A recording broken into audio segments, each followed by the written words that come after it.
Willie Revillame, tatakbo sa 2025, usap-usapan nga ngayon ang balitang tatakbo si Willie Revillame sa 2025 election bilang senador. Sa ginanap na prayer rally sa Cebu, ay isa nga si Willie na humarap sa mga tao. Ngunit ang pagharap ni Willie doon, ay imbis makakuha ng suporta, ay umani ito ng batikos.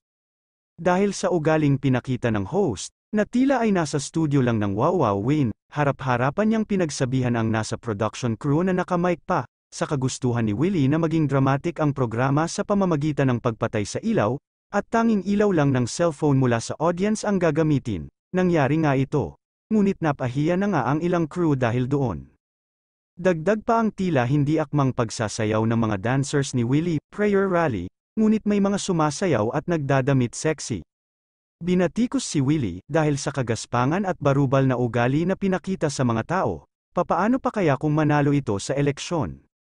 Nag-iba ang imahe ni Willie noong nagsulputan, ang mga balita at mga hindi inaasahang pangyayari sa mismong show ng Wawawin, maraming beses nang nagalit si Willie in front of the camera. Nasundan pa ito noong pinamumukan ni Willie ang mga naitulong niya sa kapwa taga-showbiz, gaya nina OG Diaz at Christy Fermin. Kumpirmado na rin ang balitang may malaking negosyanteng tutulong kay Willie upang maibalik ang dating show. Subalit, ang tanong, saang istasyon kaya ito ipapalabas? Abangan na lang natin kung muli pa bang maibalik ni Willie ang kanyang show, at tutuloy ba talaga siya sa politika.